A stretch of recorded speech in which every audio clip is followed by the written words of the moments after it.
Alright, hey everybody, so welcome to another After Ever Pain movie video. They dropped the trailer yesterday.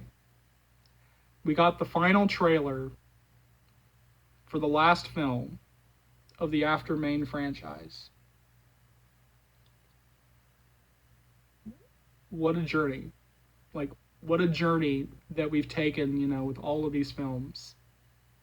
And with these characters. And with these actors. And what a way to go out on.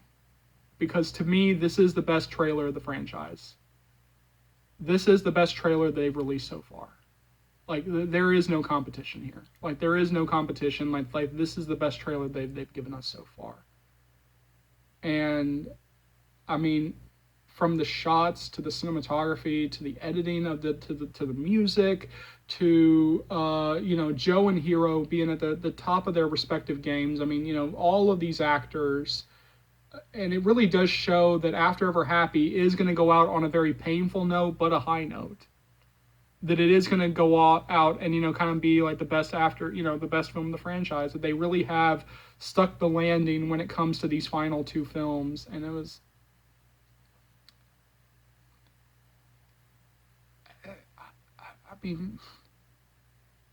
I mean, this trailer was great. I mean, if After Ever Happy is your favorite book of the franchise, like this trailer was for you.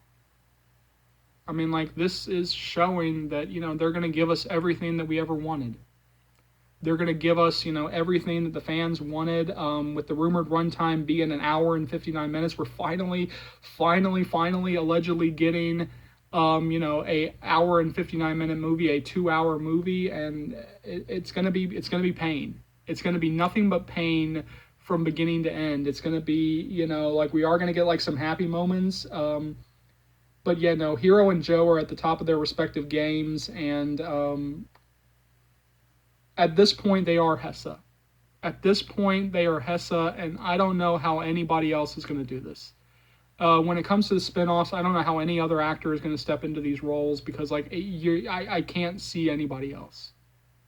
I'm only going to be able to see Joe and Hiro. So for anybody who's ever watched my videos, then you know that when the trailer drops, I make not just the trailer reaction, but then I do like a whole mess of other videos centered around the trailer. And with this trailer, like this is why these other videos were made for. Like this is like the type of thing that these other videos were made for. I mean, the commentary that I'm going to do this time. Going through this trailer and getting like all the nuances, the everything about this thing. Just kind of like going through this trailer, just like really, really reacting to it, commentating on it. And so, you know what? Let's go ahead and jump into this thing. So hit start now. How long have you been writing about us? All right, pause. All right, so the opening scene of this trailer. So one of the major questions that if you've never read the book, so one of the major questions that like a lot of movie fans, not book fans, but movie fans have been asking is, what the hell is Hardin writing? For 3 films, we have seen this man. They have been teasing whatever the hell he is writing. And just like, what is he writing? Like, what is Hardin writing in that little notebook of his?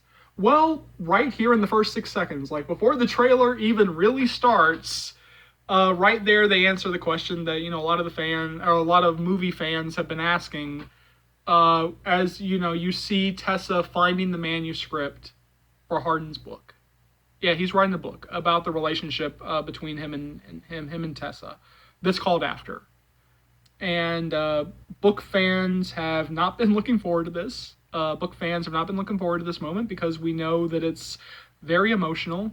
It's very much a gut punch. It is going to be a very emotional scene, and you can already see the hurt in Tessa's face. You can already see the hurt, the betrayal in Tessa's face, and it just shows that like an example of like, yeah, she's really going to get put through the ringer in this movie. But yeah, no, like this, like one of the scenes that book fans have just sort of not been looking forward to because we're just not looking forward to having our hearts ripped out and stomped on repeatedly. But yeah, no, it's going to be a very emotional scene, and pretty much like the first several seconds of this trailer, again, it is showing that despite being called After Ever Happy, this is going to be pain. Like this is going to be painful to watch. Like this is going to be painful for movie fans, for book fans. I mean, for everybody who's going to be watching this. Like it is going to be painful because it's like to get to the happiness, we're going to have to sift through a lot of hurt, a lot of pain, a lot of betrayal, a lot of anger toward Hardin. As we kind of try to get these two to finally have a moment of peace, to finally have these moments of happiness. All right, so let's keep going. All right, pause. All right, so actually I don't need to really talk about this that much because this shot has been in the trailers. Pretty much like every trailer that has been released for After Ever Happy, we've seen this shot, like in photos, like from about 50 million different angles, and the shot of Hardin sitting here on the stairs after his entire world has been turned upside down. I'll talk about like what comes after this, like after they actually show it here in the trailer, because they do show what comes after this moment in the trailer. But yeah, no. Again, it's just seeing the performance of Hero. You can kind of you really do see him just sitting there like with the bottle and really like again like his entire world has been turned upside down. Everything that he thought that he knew was actually a lie, and that Christian Vance, played by Stephen Moyer, is actually his father, not Ken. And again, like that is like a massive betrayal, because he really is close with Vance, and to find out that this guy that he's been really close to lied to him, and he's been lying to him his entire life. Like really it really is a gut punch. All right, so yeah, let's keep going. And then it shifted. All right, pause. All right, so the next shot, as if they wanted to say, as if the marketing department, as if Castile, as if everybody involved in this film wanted to say, hey, see, they're smiling. They're smiling. Look, they're smiling. They're laughing. They're drinking wine. Like, look, hey, happiness. Don't worry. This isn't going to be all painful. Bullshit. Bullshit. Like, I'm pretty sure that something painful is going to happen not 5 seconds after this moment. So, but yeah, no, like, we are going to get, like, happy moments, but, like, no, like, this really does feel like, yeah, we're going to gut punch you. We're going to nut punch you. We're going to, heart stomp you throughout this entire trailer. But here is like some happy, soft, some nice happy moments too. But yeah, no, let's keep going.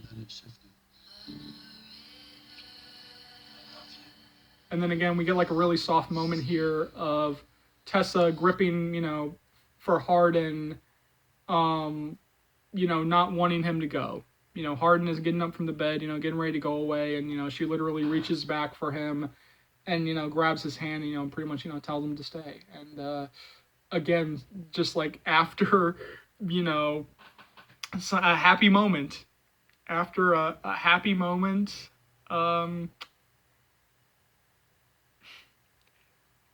again, like you can't just let us be happy in the trailer for even 5 seconds. Like you can't even let us be happy for 5 seconds because again, it's painful.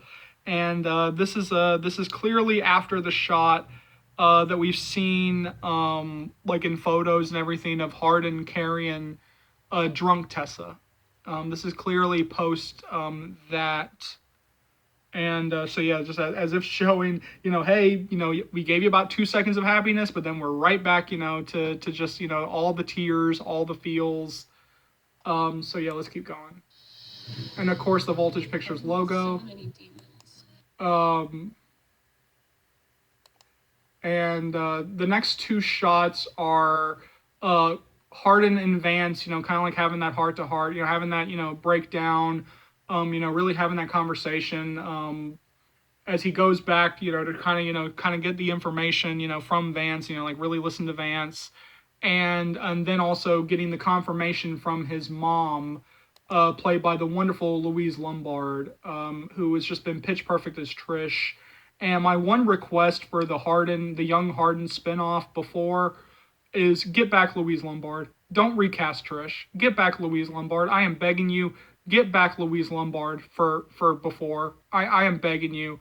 If you can't give me Hero and Joe for the spinoffs, then god damn it, you better give me Louise Lombard, because like she really is the pitch perfect Trish. She really is the perfect Trish. She really is Trish taken from the book and dropped right into the film. But of course, in this shot, we have Hardin talking to Trish, and really getting that confirmation that yeah, hey, Vance is telling you the truth. Like, Vance is really telling you the truth. And during all this, we have the voiceover. So many demons. I was young, in love, and I was terrified. But he's trying to be better. All right, so pause. Like right here at 27 seconds, because I want to zero in on this shot of them standing in front of the BMW i8. And you know what? I'm going to go ahead and pick up the camera and show you guys this, because like I really do want to zero in on this shot. Because like I love everything about this shot. I love the aesthetic. I love the cinematography. Just like the landscape, like everything. It's painful, but like I just like really want to praise this thing. Like, I mean, come on. Like, this is fucking beautiful. Like the aesthetic, the cinematography. I mean, just everything about this. And this is clearly post car sex. But yeah, no, I just want to like go ahead and give a shout out to the cinematographers. I want to give a shout out to the lighting people, to the to the production designers, like just like everybody involved here, because like this is like this really deserves to really zero in on, because like this is like one of my favorite shots of the trailer. I mean, such a beautiful shot.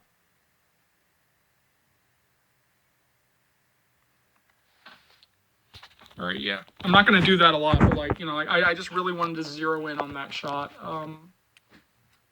But yeah, no. Again, just one gut punch after another. Just gut punch after another, after another keeps coming. Let's keep going. I just keep dragging you into my shit, Tessa. All right, so pause. All right, with them like putting their foreheads against each other.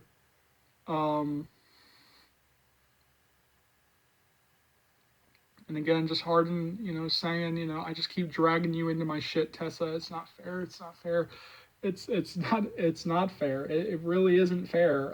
It really isn't. Because see, we can't even have like that happy moment of the car sex, without being immediately followed by just pain, just nothing but pain. And again, you see these two. They're clearly fighting for each other. They're trying to hold on to each other.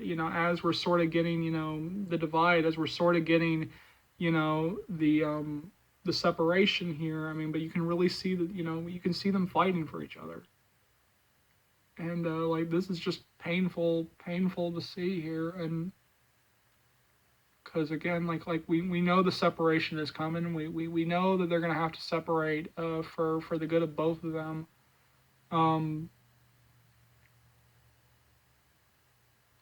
But yeah, no. Right now, I'm still wanting to reach through the camera, reach through the screen, and just give both of these two a huge hug, and Hardin a hug. I'm gonna call him a fucking ball bag during the London scenes, but like you still feel for it. Like at this moment, like you still kind of feel for this guy.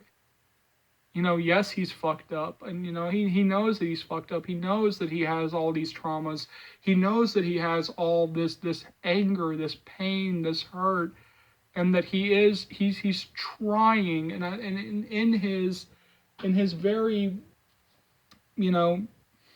misconstrued way, like he really does think that the best way, because again, like he says, I keep dragging you into my shit. It's not fair, and it really isn't fair to her. But like again, like he finally finds somebody who makes him want to be a better person. He finally finds somebody who he does want to get better for.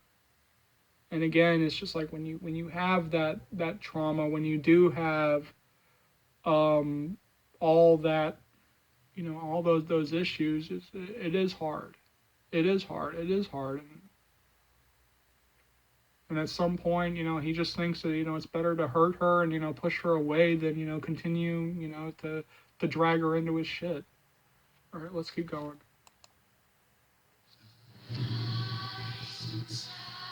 All right, pause. So the next shot here is a shot that I've kind of zeroed in on before. And again, it's just like another shot that is like really fucking great and really great. I really do want to shout out the editor. I really do want to shout out the cinematographers for this, especially the editor.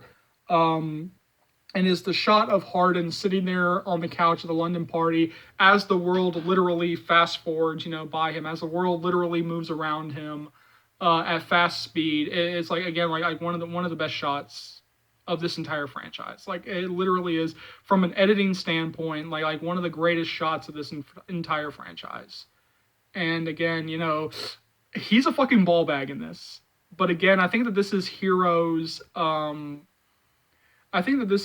Hero's greatest strength, that even though Hardin is a ball bag, like when you see him sitting there, when you see how pained he is looking, even though what came probably right before this, he does make you feel for Hardin in this moment. You still want to punch him in the fucking nuts, but like, and you just do want to scream out, "Fuck you, Hardin!" But like, you do feel for him.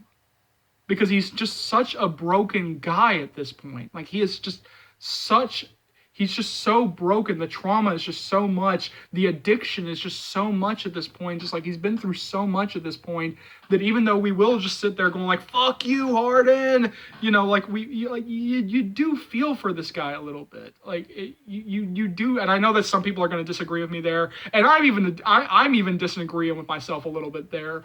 Because like, I am going to be screaming, "Fuck you, Hardin, fuck you, Hardin, fuck you, Hardin, fuck you, Hardin," so hard, like during like all of these London scenes, because like in the London scenes in this film, like, he really is at his worst, like the worst that this guy has ever been throughout this entire franchise. And one of the great things that I do love about Castile, especially with her, films with After We Fell, and now with After Ever Happy, that she's not afraid to show Hardin at his worst. She's not afraid to actually show him being toxic, because guess what? That's the character. And this is supposed to be the film where he grows, where he matures, where we kind of have, like, where the arc has been officially going. But it's like, well, if you tame him down, if you tone him down, then you have nowhere to go. And so basically for like the last two films, Castile has really had to really work hard. The scriptwriter, Sharon Sobel, have had to work, their asses off, to kind of remind you, hey, right, this is supposed to be a toxic character. This is not supposed to be a toned down, tamed down, Disney-fied character. He is toxic. This is a toxic relationship, and my hat's off to Sharon Sobel and Castile Landon for being willing to show that Hardin is a toxic character, that this relationship is fucking toxic. But yeah, no, let's keep going. I don't know if I can keep fighting to save him. All right, so this next shot, and again, it's just like one more gut punch. It's of Ariel Kebbel and Josephine Langford, Kimberly, don't knock me for that. Kimberly and Tessa, Kim and Tessa, sitting here, kind of like discussing, and Tessa kind of coming to that realization that she needs to start looking out for herself, that she needs to start worrying about herself, that she needs to start loving herself, and that this relationship is not good for her, and she is going to need to take a step back. She is going to need to, break up, and there is going to need to be a separation. As much as it's going to kill her, as much as she's going to hate it, like at this point, like it needs to happen. At this point, it needs to happen. Like, these two are not good for each other, even though they're each other's special places, and they're rocks. Like, they're just not good for each other. So it's like, and she's kind of coming to that realization that I can't keep trying to save him. I mean, if he doesn't want to save himself, like, if he doesn't want to save himself, like, I can't keep, I can't keep doing this. Like, I can't keep, caring about him more than he cares about himself, and It is a really heartbreaking moment, and again, just once again showing that Tessa is really going to get put through the ringer in this film. So yeah, let's keep going. Listen, we need time apart. You can't just escape yourself by moving from one place to another. All right, pause. All right, yeah, that you can't just escape yourself by moving from one place to another, and again, you can just see the hurt and pain on his face. So this next shot of them outside of the cabin is clearly post the fight between Hardin and Landon, where again, where she finally does say, like, you know what, we need a break. Like we need to separate. Like we're like, you know, like we're done. We need a break. I need a break. We need a break. And you know, like he does really. I mean, again, like this is a great line where he says, you know, you can't run away from your problems by moving to another place. Like that is very accurate. That you know your problems are going to follow you. Like your trauma is going to follow you. Your hurt, your pain. Like it is going. You know, just because you move does not mean that you're, you know, that everything is just going to, you know, become sunshine and rainbows. You know, you can't run away from your problems. You can't run away from your issues. You can bury them, but you can't run.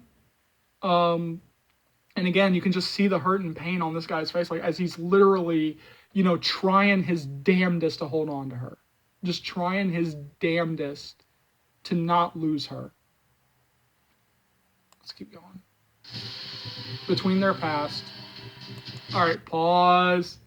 All right, so yeah, these next two shots, we see her coming out of the hotel in London. And then, of course, the next shot after this is a very beautiful shot of her walking the streets of New York. I'm not going to talk about the wig just yet. I think there's actually a worser shot when it comes to the wig, when it comes to the bangs. But yeah, no, like this is actually a really, really good shot here of her, you know, just like kind of like, you know, hugging herself and, you know, walking through the streets of New York. And their future. All right, this shot here. All right, so this is a parallel back to the very first film. Now, if you've actually seen these movies up to this point, then you're going to recognize a lot of these shots. You're going to recognize a lot of these shots, and a lot of these shots are parallels from the original film, from the other films. And this is a shot, you know, this is like a really great shot here where you see them laying in bed. And this is like a really great scene in the book where she's trying, you know, to get up and, you know, move away. And Hardin is just like wrapping himself around her a lot, you know, harder and harder, you know, not wanting to let her go, and literally just like, you know, putting his head on her shoulder and, you know, curling up, you know, tighter against her. Wise one last chance. Okay, this shot. All right, this is the shot that I think like a lot of fans have brought up at this point. Pause. All right, so okay, all right, this shot where she is wearing her restaurant uniform, and of course, let's talk about the name tag Teresa. Again, another callback, and I really do hope that we do get like one final Teresa in this film, that we do get Hardin having that moment of like, oh, are we back to Teresa now? You know, like I really do hope they do make a reference to that. I really do hope that, you know, Hardin does not let that pass. But yeah, no, the wig, the bangs. I think that this is probably like the worst shot when it comes to the wig. When it comes to the bang, I don't want to say that this is a wig because I think that this is actually her hair. But the bangs, let's talk about the bangs. The bangs, even though Joe is rocking it. Joe is rocking it. So before anybody thinks that I'm knocking Joe, I'm not knocking Joe. I am not knocking Joe. She is working those bangs. Like, she is working those bangs. But yeah, this is probably like the worst shot of the trailer. Like, this is probably when it comes to the hair, this is the worst shot of the trailer. And I just wish that this was like a little bit better. Because I know like a lot of people have brought up the hair. Some people have brought up the hair very negatively. Some people love the hair. Go ahead and jump down to the comments and let me know where you land on the hair. Because like for the most part, like I'm fine with the hair. Like it's not really, you know, jumping out to me. Because like for most of these shots, like she looks great. She looks great in this shot anyway. Because it's Josephine Langford. She can rock anything. But yeah, the bangs. Okay. And so of course this is where Hardin, comes to see her after the separation, kind of like comes to, surprise her. And, he meets her in the restaurant. And again, this is a scene taken directly from the book. If you read the book, then you know that this is a scene taken directly from the book. Is exactly how the book described it, from her, from somebody literally, tapping her on the shoulder, her turning around, literally like running straight into him. Okay, so this next shot of Tessa, putting her finger in Hardin's mouth. Ooh. Ooh. Yep. So yeah, no, I really love this scene in the book, and it's the scene where they're making chicken vodka or vodka chicken. Not exactly sure which one it is, but it is vodka chicken, some version of those two words. And again, like it's just like another scene that shows just like how it's great. It's great. It's like again, right from the book, people. Right from the book, people. All right, so this next shot, we see Tessa sitting on the couch, reading the book, like really going through the novel, and kind of like flashing back. So pretty much at this point, we now get like the flashbacks to all the scenes in the previous films, and this is just.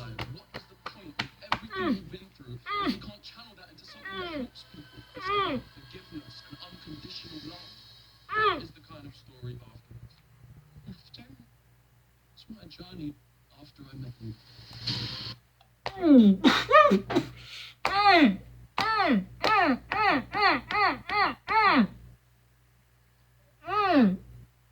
God, babies. Babies. Babies, babies, babies. Oh, babies.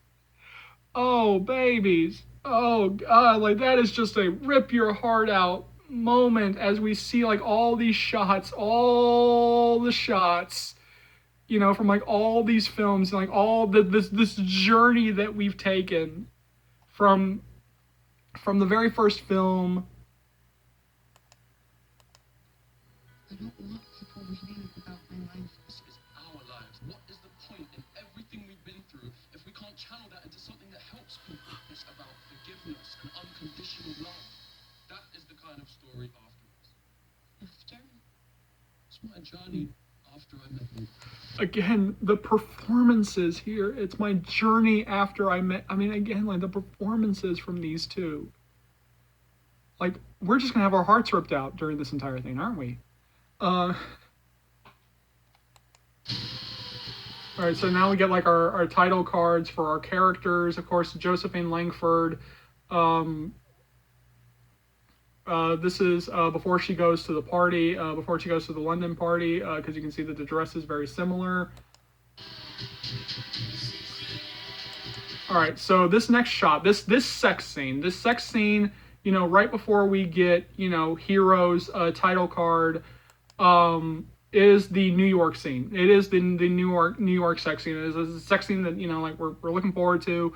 But just like another hot Tessa moment. So yeah, it's not going to be all pain. That we actually are going to get sex scenes in this film. We're going to get the car sex. We're going to get this. But yeah, no. That.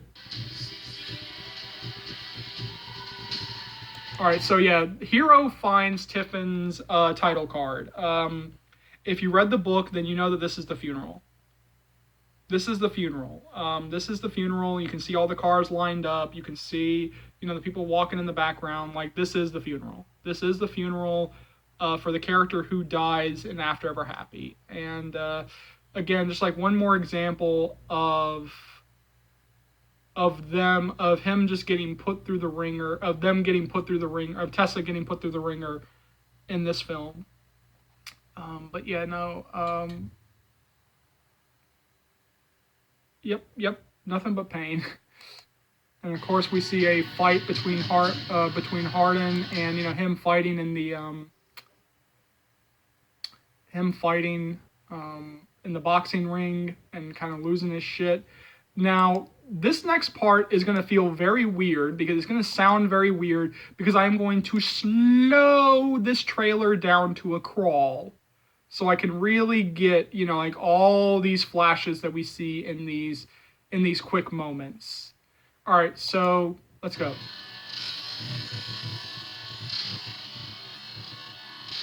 All right, so yeah, this.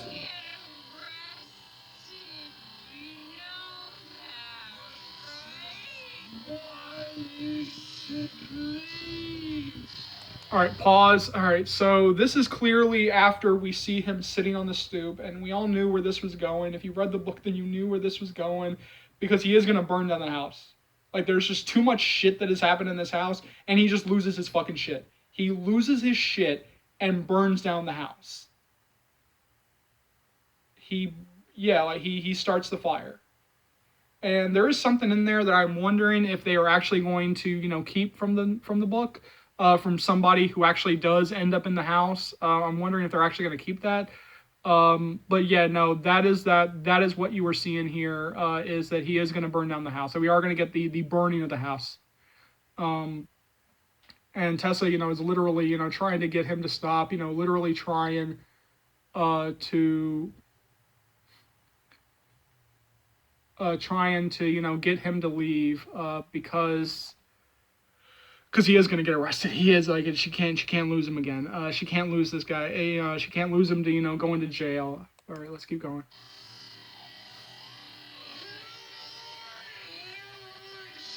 All right, so the next shot, of course, is a shot from the Hardin Landon fight. We get like another shot of like the New York sex scene. Again, New York sex scene, the car sex scene, Tessa at the doctor's. Oh my God, pause. Tessa at the doctor's. You see the smile on her face, and it breaks your heart, you know, because you know what the doctor is about to say. You know where this is going, and it breaks your heart. Just seeing her looking so happy when the doctor comes in, you know, to all of a sudden like losing the smile. After that, you get another few quick glimpses of her sitting in the car, of them together. I love this shot. I love this shot. You got to slow this thing down, but I love this shot of Tessa, you know, walking through the streets of New York, and Hardin literally like running up to like, oh, so cute, so cute. You know, just like Hardin like running up and, you know, catching up to Tessa. Oh, so cute, so baby. But yeah, no. All right, so yeah, we get another quick glimpses of Tessa, you know, walking away in the London party sequences after the big fight. You know, after her finding Hardin with Janine. And again, it's just like, oh, baby. And like the last few seconds here is literally just showing that she is going to get put through the fucking ringer in this film. And give Tessa happiness, damn it. Stop putting her through the ringer in this film. Stop putting her through the ringer in the book, Anna. Like, come on, Anna.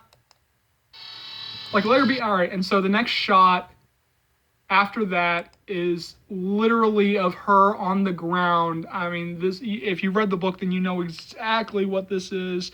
And you just like Landon just like gripping onto her. I mean, as she's literally just like breaking down, and this is clearly after she found somebody. This is after she found somebody. I know who it is. I'm trying not to spoil it for anybody who has never read the book.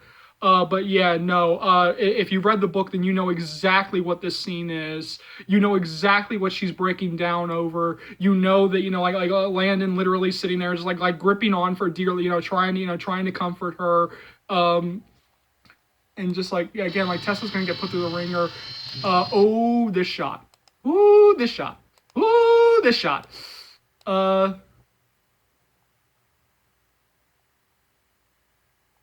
This shot of, this scene right here between Ken and Hardin. I lost my dad a couple of years ago, and this scene is gonna hit me. This scene is gonna fucking hit me like a ton of bricks. You know, just seeing, you know, Hardin, I mean, you know, literally like, you know, like hugging his dad or hugging, you know, Ken. And, you know, it's like that moment of, you know, it's just like that father son moment, that Ken and Hardin moment, and like, oh, that scene is gonna break me. That scene is gonna fucking break me. All right, the next shot. The greenhouse scene. The greenhouse scene. The greenhouse scene. The greenhouse scene is gonna fucking break us. As if we were not already broken by this scene is gonna break us. And at this point, like anybody who is not bawling their eyes out, you're dead inside. I'm comfortable saying it. You're dead inside. If you watch this greenhouse scene and don't bawl your fucking eyes out, like either they failed or you failed. Because it's like, oh, the greenhouse scene. And I really am hoping that they take my suggestion, where when, you know, Tessa's literally like covering her ears, and, you know, Hardin puts his hands over hers, you know, to kind of like cover her ears. What I've said in the past, and what I'll continue to say, is that we go inside Tessa's mind. We go inside Tessa's point of view. So like when she actually like covers her ears, you know, when Hardin covers her ears, cut the sound out. Just cut the sound out. Cut the sound out. Let it go completely silent. Stay there for a few seconds. Actually, let us, you know, sit there in her point of view. You know, take out all the sound. All the sound. And after a few seconds, like after about 30 seconds, bring the sound back. Just like take us into her point of view. Take us into her point of view in that moment. So when she covers her ears, when Hardin covers her ears, helps her cover her ears, just take the sound out. Not the rain, no music. Just let it go. Let it go. All right. And of course, we get a glimpse of again, you know, Hardin and Tessa laying in the bed, and, you know, Tess and Hardin, you know, with his head on her shoulder, her head resting against his.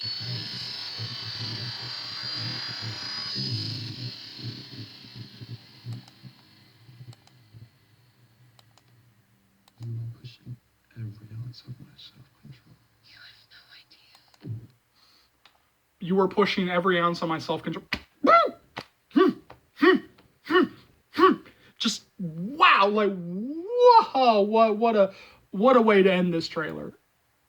What a way to end this. Come on, people, let's go. Let's fucking go. Come on. In theaters, September 7th. We are so close. This was hands down the best trailer that we've gotten so far. This was great. This was like literally, we are going out on an emotional note, but on a high note. I mean, come on, people. They stuck the landing. Get excited for this. Because, of course, the film starts opening, you know, overseas, you know, starting sometime in August. But, you know, like, we're going to get it, you know, here in the U.S. on September 7th. I cannot wait to see it. I cannot wait to see what they have in store for us. This was hands down the best trailer that we've gotten so far. So jump down to the comment section below. Let me know what you think. As always, thank you so much for watching. Thank you so much for your continued love and support. As always, remember, if you like what you see here and you want to see more, go ahead and hit that subscribe button, and let's go through all the stuff you'll be able to find on this channel right now. So I'll be bringing you guys constant updates on After We Fell and After We're Happy. You guys are going to be so updated that you'll be begging me to stop the updates. Because I was terminated for so long, there's still some stuff from After We Collided that I do have to catch up on, including topic videos, and those are coming sooner rather than later. As always, remember, this channel would not be able to grow to the heights that it has without you guys, and so for that, I'm eternally grateful. You know and I know there are plenty of fans out there, old and new, who have no idea, absolutely no idea that this channel exists, so please keep sharing the channel. Please keep spreading the word of Charles's Movie Channel, because this will easily be one of the best, if not the best, after-series channels that you'll find right here on YouTube, or dare I say anywhere. So hit that subscribe button if you haven't already. Keep liking, keep subscribing, keep sharing. My name is Charles. Welcome to the After Series channel. I'll see you later, After fans, Joe fans, Hero fans. Take care, y'all. Love you.